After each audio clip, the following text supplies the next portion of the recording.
जय हिंद आप सभी को। ये आपका डे 20 है और आपका आज का टास्क कुछ इस तरह से रहेगा। यही सेम टास्क आपका अगले आपके एग्ज़ाम तक सेम चलेगा। तो आज की वीडियो में और कल की वीडियो में जो कि लास्ट वीडियो होगी उसमें मैं सिर्फ आपके कमेंट्स का रिप्लाई करूँगा, ताकि अगर कुछ ऐसी चीज़ है कि उसका आंसर पाने के बाद आपका एग्ज़ाम में 2 नंबर भी आपके बढ़ सकते हैं, तो मैं कोशिश करूँगा कि उसका सॉल्यूशन देने की। तो इस वीडियो के नीचे आप कमेंट सेक्शन में आपके जो भी डाउट होंगे रिगार्डिंग एसएससी जेई या फिर पढ़ाई से रिलेटेड, आप वो क्वेश्चंस कर सकते हो। और कल वाली वीडियो में लगभग मैं चीज़ों का आंसर देने की कोशिश करूँगा अपने एक्सपीरियंस के बेसिस पे। तो डे 20 में आज आपका जो टास्क है वही टेक्निकल पैकेज आपको करना है। या तो मॉक टेस्ट से कर सकते हो आप टेक्निकल पैकेज, या फिर पीवाईक्यू से कर सकते हो, जो भी आपने नहीं दिया हुआ होगा। और इसमें आपको कोशिश ये करनी है, कोशिश की आपको रीजनिंग के जो 50 क्वेश्चन हैं वो तो एज अ टेस्ट ही देने हैं आपको, और टाइमर सेट करके देने हैं। और बाकी जो टेक्निकल पैकेज में आपको 100 क्वेश्चन होंगे, 1 से लेकर 100 क्वेश्चन टेक्निकल के, जैसे कि मैंने कल वाली वीडियो में भी बताया था आपको। 1 क्वेश्चन से 100 क्वेश्चन तक आपको जाना है, 2 सीटिंग में आपको ये करना है। तो टेक्निकल पैकेज हो गया, रिवीजन फ्रॉम जीके नोट्स। अब कुछ आप नया नहीं पढ़ोगे, कोई भी चीज़ ऐड करने की ज़रूरत नहीं है अभी आपको। जो आप पढ़ चुके हो, भले ही आपके नोट्स ज़्यादा मोटे नहीं हो, आपने कुछ 20-25 पेज के ही नोट्स बनाए हो जीके, एटलीस्ट वो कर लेना पहले।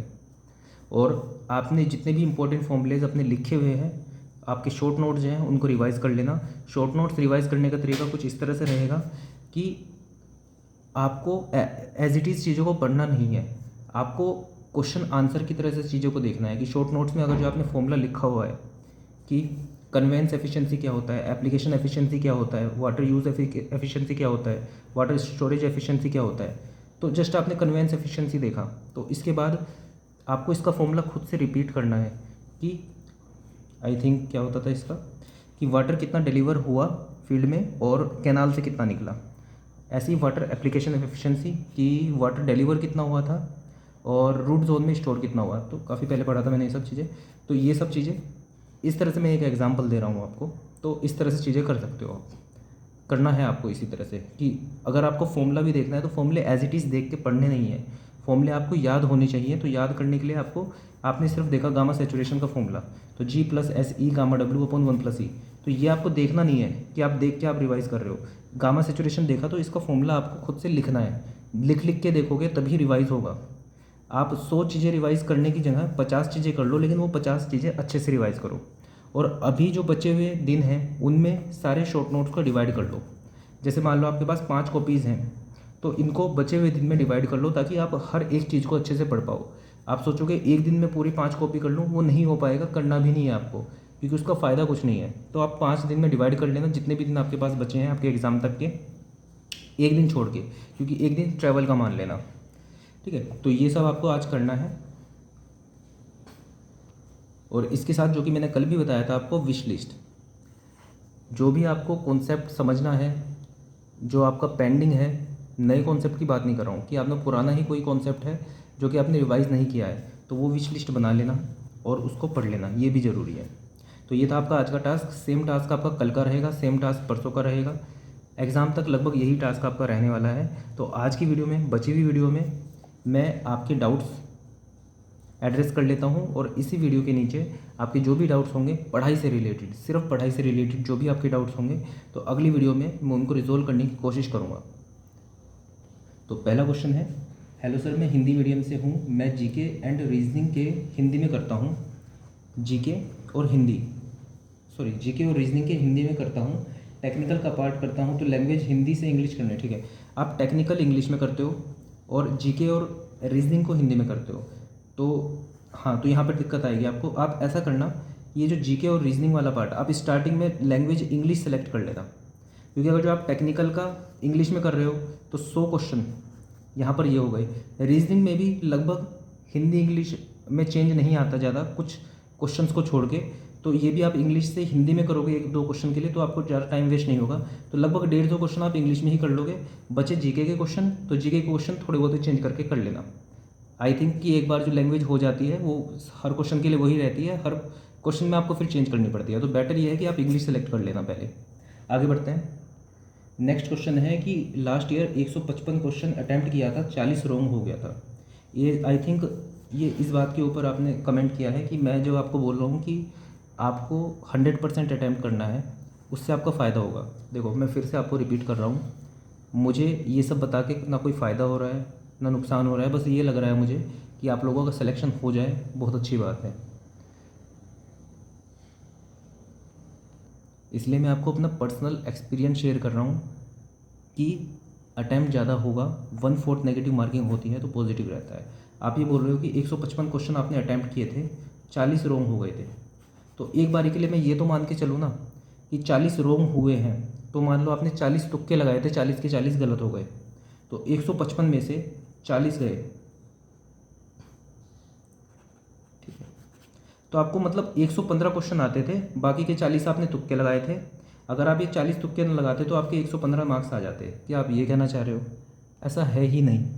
अगर आपने 40 तुक्के लगाए हैं, अगर आपके 40 रोंग हुए हैं तो एटलीस्ट 7 तुक्के लगाए होंगे आपने। हर एक तुक्का रोंग नहीं होता, आप खुद से एनालाइज कर लेना इस चीज़ को, कि ऐसी भी किस्मत नहीं होती कि 40 तुक्के मारे और 40 में से 40 गलत हो गए, ठीक है। ये रियलिटी है। तो आप यहाँ पे भी देख पा रहे हो कि 115 क्वेश्चन आपको लग रहा है कि 115 क्वेश्चन मैंने एक्यूरेसी से किए थे और वो सारे सही थे, और 40 जो मैंने रॉन्ग क्वेश्चन अटैम्प्ट किए वो सही गलत हो गए। ऐसा नहीं होता बिल्कुल भी। एक्यूरेसी ऐसा नहीं होता कि 100% एक्यूरेसी होती है, और 115 नहीं, आपके 20 नंबर भी कम होंगे तब भी आपका सिलेक्शन नहीं होता, ठीक है। बाकी आपके ऊपर खुद से बात है, आप यहाँ पे खुद से एनालाइज कर लो इस चीज़ को कि 40 आपने क्वेश्चन आप जो बता रहे हो 40 गलत हो गए थे, वो 40 तुक्के नहीं थे, वो 60 तुक्के होंगे, जिनमें से 20 सही होंगे, 40 गलत हुए होंगे।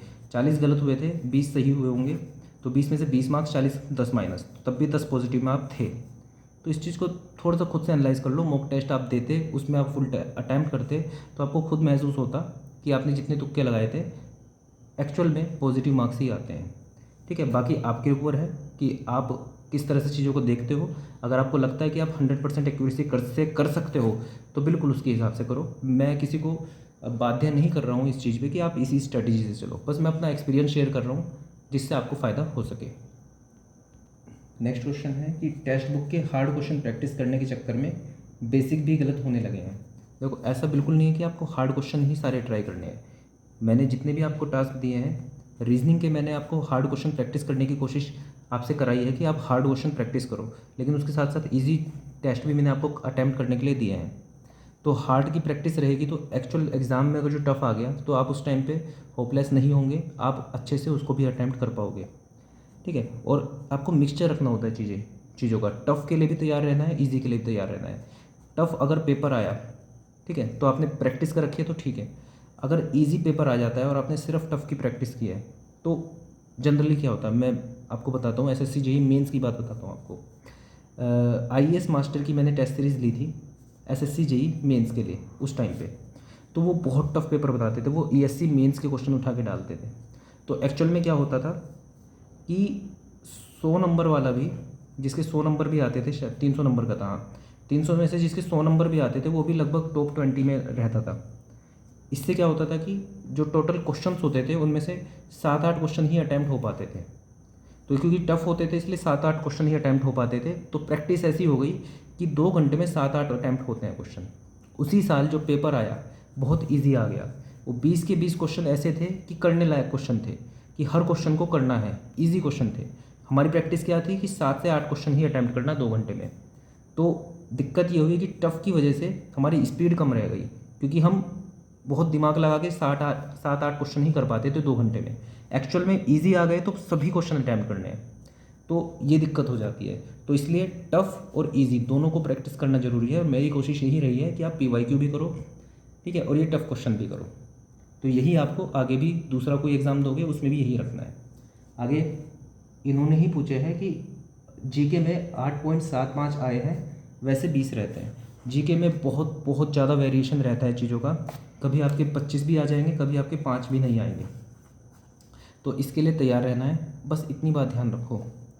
जीके की अगर आपने प्रिपरेशन की है, प्रिपरेशन मतलब हर दिन 2-3 महीने से आप हर दिन 1 से 1.5 घंटा पढ़ रहे हो जीके को, अगर आपने इतना भी पढ़ा है और उसके बाद आपके 10 नंबर आ रहे हैं तो मतलब ये बेस्ट मार्क्स हैं।